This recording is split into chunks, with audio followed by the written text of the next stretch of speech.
Welcome to the Wiser Wealth Management Roundtable. We believe the best financial advice should always be conflict-free. I'm your host, Casey Smith. Guiding you to financial freedom is my co-host today, Robert Swarthout. Hey, Robert. Good morning. This is our special edition digital asset podcast we look forward to once a month with my friend Robert here. And why don't we just get started the same way we always do, Robert? Let's talk about what's happened over the last month in crypto land.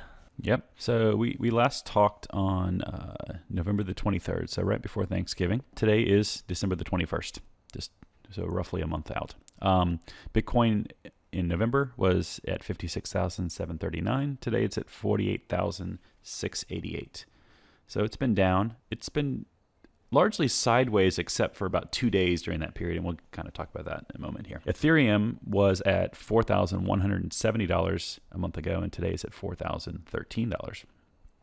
XRP was at $1.04, and today it's at 89 cents. And just generally, the market cap a month ago was $2.64 trillion. Today's at $2.27, so about $400 billion in value less.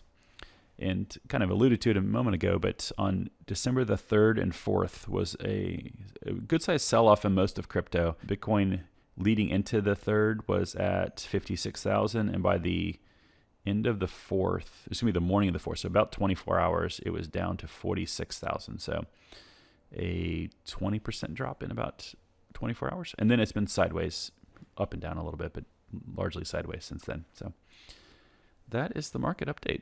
So something that you texted me, was it last night, that the bear market and crypto is shorter, and then the bull market is longer. Bull market, no. Bear market's longer, bull market's shorter. Gotcha.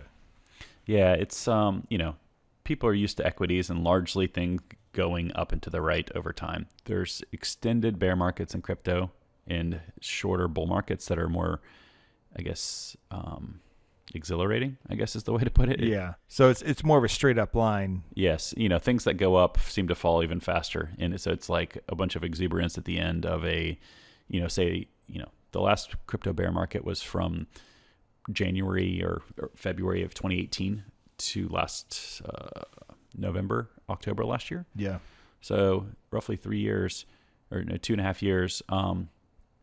This bull market has been interesting because it's the cycles seem to be elongating from everything that I've seen from the chartist and technical analyst out there in crypto. No one really knows where it's going, but some people tend to have a better idea than others. So yeah. Yeah, I search articles about different topics, and it's amazing. A lot of the writers will put in crypto's up 100% this year. Well, yeah, it was up 100% on November 21st. Yes. But today it's up 60%. Yeah, year to date.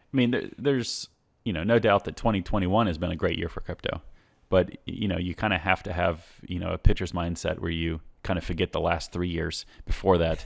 Right. But, crypto's so new that even if you rewind 3 years ago, the peak of Bitcoin then was around $20,000.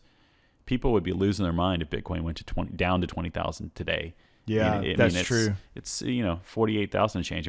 To think that you had a 2.5-fold increase in 3 years in the stock market, people would be super exuberant. Well, you've got a 60% return year to date, but you still have nearly 100% rate of return over the last 12 months. Mm-hmm. But you just mentioned 3 years. Yeah. 3 years is a 1,111% rate of return. Yeah, that's pretty good. Yeah, you just have to have a strong stomach because those bear market years can be rough. They feel like they're never going to end. They call it crypto winter, where think of it an ice age of sorts. So it has a very strong, probably compelling reason for people to invest in it. I think what people have a hard time with is. I'm going to correct one thing. Invest, I would say speculate. Speculate, thank you. Yes. People just have a hard time, at least our clients, I feel like they go, well, what is it? I can't touch it. I can't vote. I can't. Yeah. What is it? And we talk about this every single podcast about what it is. It's, in some ways it's learning itself what it is, right? It's evolving quickly. A year and a half ago, NFTs were a thing, but no one talked about them. Right. True. Now, all you could hear all summer long is NFT this, NFT that.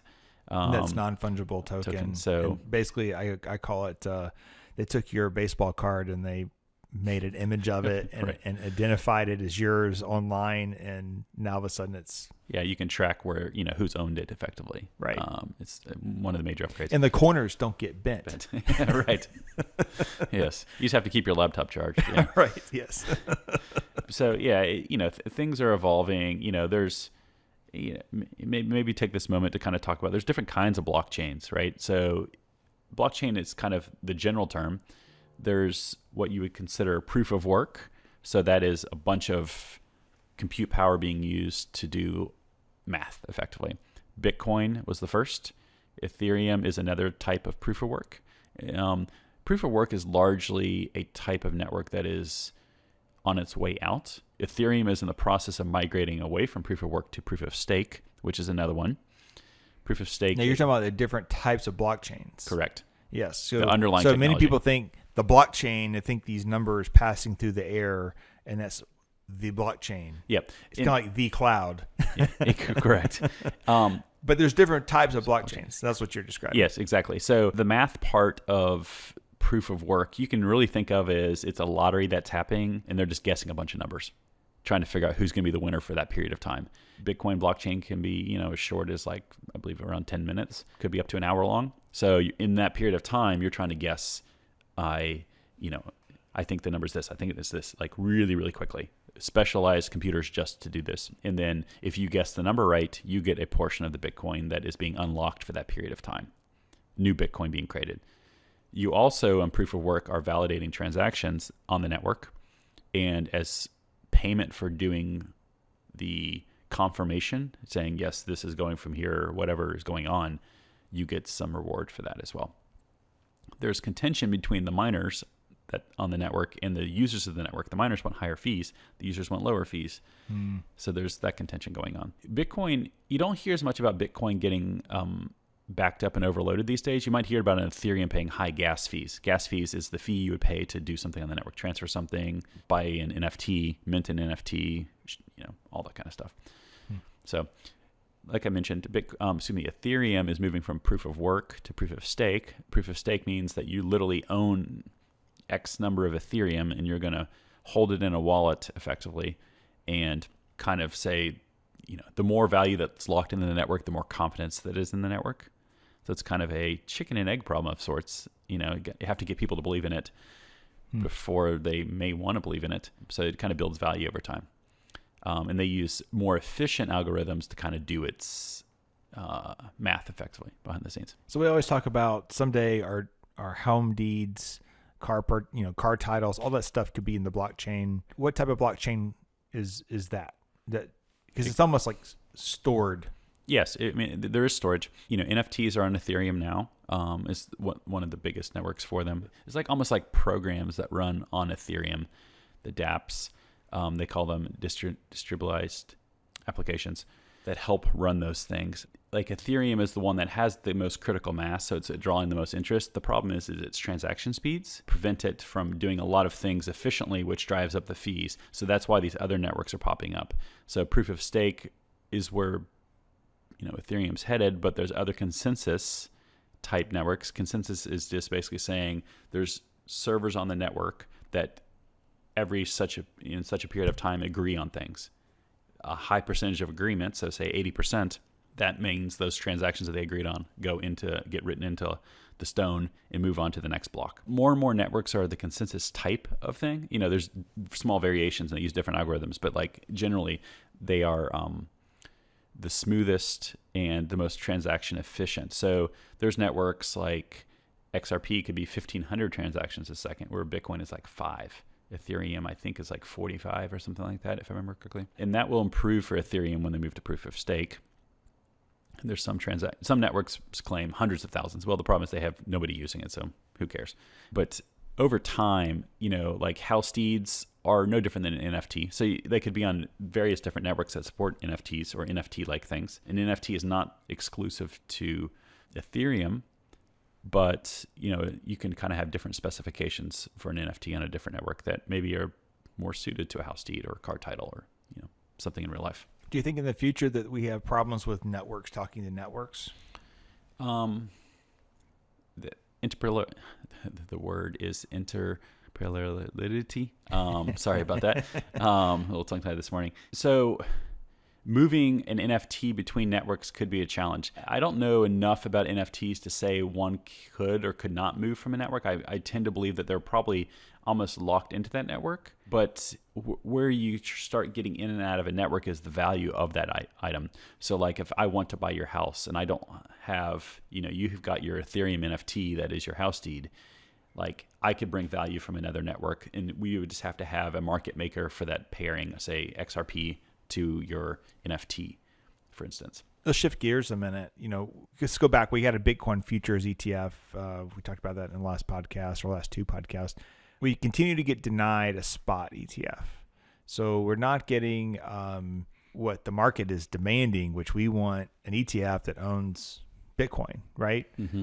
I think when that happens, that there's going to be a tremendous amount of money pouring into that ETF. I think everybody would agree with that, and even the SEC. Yes, and I see that pushing the price up. At least short term, it would seem like it would be. There may be like a stampeding herd. I read something yesterday that said that 90% of U.S.-based asset managers do not have access to crypto for their clients. Yeah, I could see that. And of the 10%, that doesn't mean the 10%, the other 10% are doing it, but like there's a lot of money sitting out there that functionally on the sidelines that, most people don't need a big allocation at all to crypto, just due to the risk of it. But it is definitely something that, if I had to place a bet, I think we see a spot Bitcoin ETF in 2022. There's pressure from Congress asking why we can get a futures, but we can't get a spot. And it's just kind of comical. I mean, when they asked that question to Gary Gensler recently, I think it was a Senate hearing. He said that because of money laundering, and it's just like so crazy because like what? There's far more money laundering happening with U.S. like hard cash than there is like with any sort of Bitcoin or crypto in general. So it's just kind of like you come up with a better excuse. Yeah, but that wouldn't affect money laundering is not going to affect an ETF. They think it's going to make it more efficient and easier for them to do it across borders because it's hard to move cash.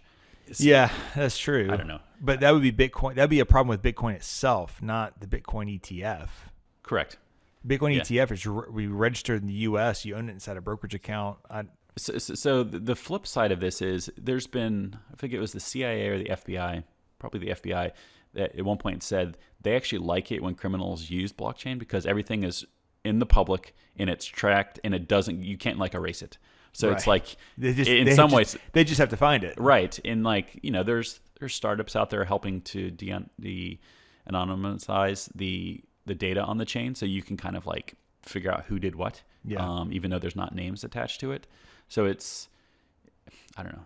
It just seemed like a silly excuse that probably needed more thought going into it than, Well, it probably just satisfied the answers in front of the panel that he was at. Some of the senators, some of them not. Yeah, Senator Toomey, I believe, is pretty hard pushing, and I don't think he took kind to such a poor answer. So, and the futures ETF is still underperforming the spot price of Bitcoin. So you're trading the futures. You're not actually owning anything with Bitcoin. So you have to be very careful. I personally would not invest in a futures. Yeah, I don't know any Bitcoin futures, ETF. That's not the exposure that I'd be looking for. So on that same topic, let's talk a little bit about the RWM WisdomTree Crypto Index. This is something new. This is something new. One of the guys that I look up to in many ways in our industry is Josh Brown over at Ritz-Holt Wealth Management. I have met him. He probably would never remember that. But I sat on a panel with him at an ETF.com conference. Just before COVID. I honestly had never heard of him, and it was like a rock star was sitting on the stage. And we have CNBC on here all the time, but it's on mute. I mean, I just look at it as entertainment, and it's a live ticker. Yes. Yep. So I don't pay too much of attention to the talking heads, but the Anyway, so Josh Brown runs Swarthout Wealth Management. He calls himself, I think, a hood ornament. He's not an actual advisor there at the firm. At least that's my understanding.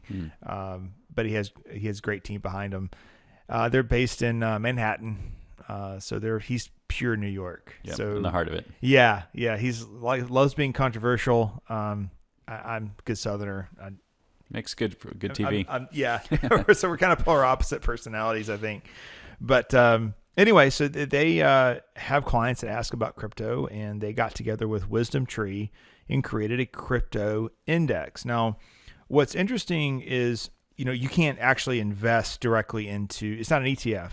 You can't invest directly into, it's just, right now, it's just an index that tracks various cryptos, but it's powered by a company called OnRamp. So OnRamp be kind of like a TD Ameritrade or a Schwab. You can get on to OnRamp and trade cryptos.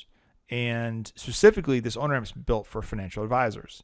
So there's other platforms that they're also emerging that the big wirehouses are not playing nice with, simply because they see it as additional risk. And if TD Ameritrade, Schwab, or Fidelity wanted to do this themselves, they could do it overnight. They already have the platform and the client base to say, hey, we can now do this on our platform. And they're choosing not to do that right now. So, of course, they're not going to play with these upstarts because they want it for themselves, or maybe they just buy one of them, possibly. Yeah, possibly, yeah. So this is a RWM, is Swarthout Wealth Management, that they're investors in the project. WisdomTree, I call that a second tier. I'll probably get in trouble if this was ever found out, but I'd call it a second tier indexing company outside of like a Vanguard, S&P, right, or BlackRock. I've loved WisdomTree indexes. I just find that their AP, their authorized participant, has always charged a premium for the product. Okay.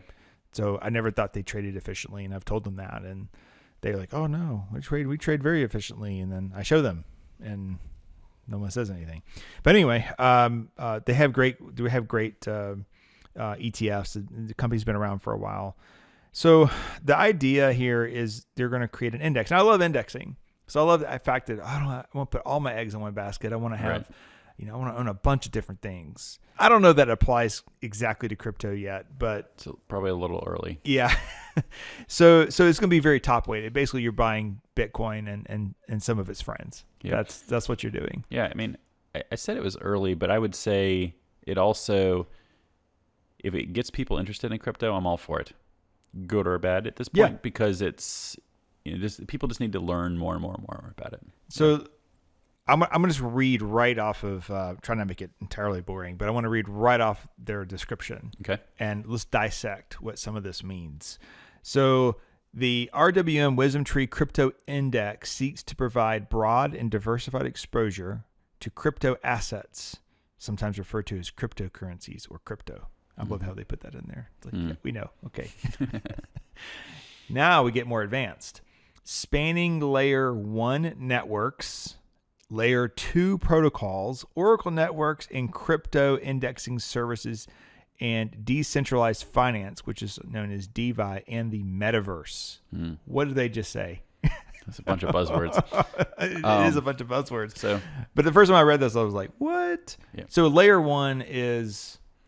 Layer 1 is the most basic of crypto. So it's a Bitcoin, it's Ethereum, it's an XRP, it's a just a network that in and of itself doesn't rely on anything else. Okay. Yeah. Makes sense. Layer 2. Layer 2 is applications or side chains that run on top of other networks. So Ethereum, like we were talking about earlier, has issues with throughput and number of transactions backing up. So there's other, like I think Polygon is one, and there's many others that are running on top of trying to help do number of transactions that they roll into a single transaction that go down to that lower network effectively. So when a cryptocurrency says we're in a Ethereum-based ERC20 token, yes, that is a version of that, yes. So that'd be a layer 2, effectively. Okay. Oracle networks.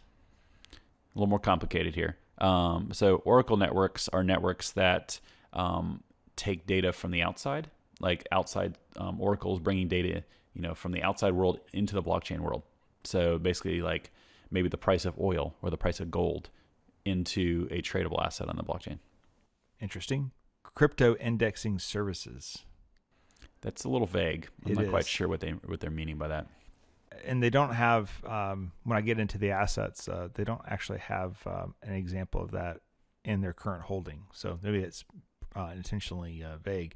Decentralized finance, DeFi. Yeah, that was before NFTs were the rage. DeFi was the rage. So DeFi could be liquidity pools or interest or, just basically finance-like things running on a blockchain that are not controlled centrally by a company or government. Okay. And then the metaverse. The metaverse. The is not capitalized. This is not Facebook. This is right. They're maybe part of it, but there's tokens that are so you can buy land. Decentralized. There's a token literally called Decentraland, I believe. You can buy virtual land in this thing. I'm just kind of like, whatever floats your boat. That doesn't make sense to me. But so it's kind of like buying real estate inside. What's the Minecraft, SimCity, all those kind of things. It's like, but it's even more like, Nike has a shop that you can, or they're about to launch a shop, I forget, where you can go into the metaverse and buy shoes, and you get the NFT, then you can go buy the same shoe in a real store or something like that. Like, weird. I don't know. I don't fully grok the whole metaverse thing yet, and I'm not quite sure I'm of the generation that is going to fully grok it, or I just have a lot of homework to do, one of the two. I guess if we're all sitting at home because of COVID variant 50, that eventually we just live this fantasy world. That's the only thing I came up with there. I've seen lots of memes around people that are into the metaverse versus people that are not, and like the difference between them. They're kind of funny. You have to search them out. So basically, the index includes crypto assets constituents through a methodology and process that considers use cases and importance to the crypto ecosystem. Let me skip down. The index, as currently constituted, captures approximately 64% of the total crypto market cap, providing a diverse exposure to overall crypto economy while seeking to present unique growth opportunities. So basically Bitcoin, and we're going to add some really risky stuff, is what it's saying. Membership criteria has to be associated with public blockchains, as active in liquid trading markets, which makes sense, listed on one or more eligible exchanges, priced by third-party independent data provider, and has to be in the top 150 of digital asset market. And has custody support, and it excludes stable coins. Stable coins are coins based on U.S. dollar and other currencies, right? Correct. Yeah. So right now the weighting is 36% Bitcoin, 20% Ether, and then 4% of the selected 11 other crypto assets, referred to as altcoins. And then the committee can make changes to this as they see fit. And then the index calculation is a company called Coinmetrics. So obviously Bitcoin is the largest holding, Ether. Then we get into Phantom. Actually, it's interesting. They have a little discrepancy on the disclosure, but it says here the second largest holding is Terra, Terra. Yep. Which is a layer 1. Uniswap.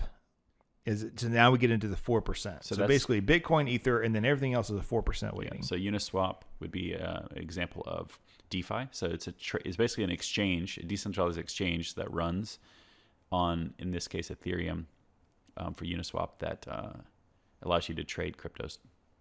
Okay. Yeah. Chainlink, which is a Oracle theme. Polygon, which is a layer 2. So that's running on top of... That one is a sidechain, I believe, for Ethereum. Okay.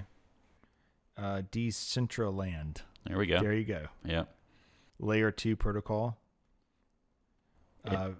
Phantom. Yeah. Which is layer 1. The Graph. Quite honestly, I can't say I've ever heard that's that indexing. one. It's an indexing service. Oh. So that's how that gets worked into... Interesting. I have to check that one out. It's like a fund of funds, I guess, in my world. Maybe.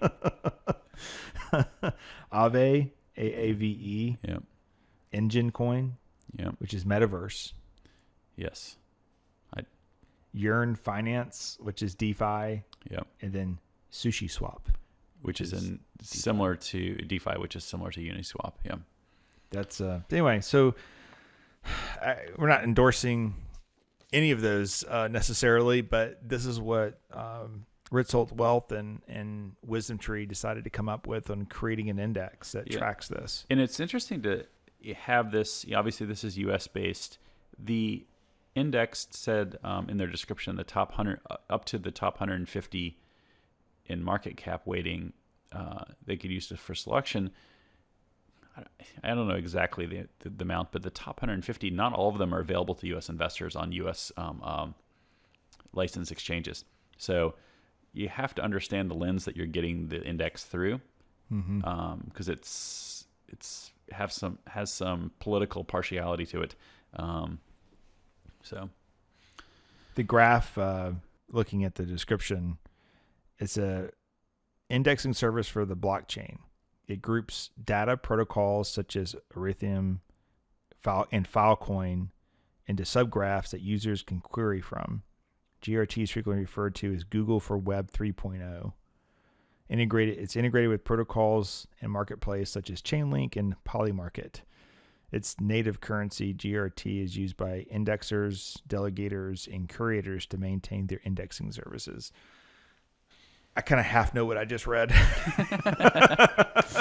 That's funny. There's so many new things going on. It's keeping track of it's quite hard. Like, I can't say I had heard of the graph before we had this conversation. So yeah, but there's how many coins are there now? Like 5,000 something? No, 13,000. 13,000. Okay. Yeah, so 513 is all the same. Globally. Globally, yes. Yeah. Okay. Yep. And global is interesting because it's just on the internet. So right. I mean, just because the U.S. exchange doesn't sell it doesn't mean you necessarily can't get it. And none of these are Shiba Coin or Dogecoin. None of those are on that list. These appear to have utility to them. Yes, I would agree with that. The one that I found interesting on the list was the Decentraland. I don't know if Facebook hadn't come out and said they were basically a metaverse company now. I'm not quite sure that one would have made the list. I don't know. It just seems like no one heard about metaverse until 2 or 3 months ago when Facebook and a few other companies started making a splash with it. True. And then now you see it in this thing. So it seems a little bit hot topic in there, at least of the ones listed in their list. So, well, the whole metaverse, Facebook, the metaverse thing is very. That could be a whole podcast in and of itself. But you have to get a different co-host for that because I don't know anything. Well, I just feel like you say Facebook and everyone thinks like my generation. Oh yeah, this is me and older that are on Facebook, right? And when you change the name to metaverse, now all of a sudden it goes to a whole different younger generation. So it's almost like making Facebook legitimate again, if you think about it. It's an attempt, or at least we'll see what happens. Yeah, see what happens with that. But well, every podcast I feel like I learned something from you. So thanks for doing this with me. Absolutely. And honestly, I'm reading through a book called Bitcoins and Blockchains now, just to try to stay on top of this. I feel like that, I always go back to, okay, I run a wealth management firm, and does this belong in client portfolios? And I don't have an answer for that. I get emails every week. Hey, what do you think about this? What do you think about this? And I go back to, I'm still studying it as a fiduciary to understand, is this something that we need inside client accounts going forward? Mm-hmm. I don't know. In the meantime, the answer is, hey, if you want to dabble and learn like I am, then maybe you have 1% of your total assets in it. Yep.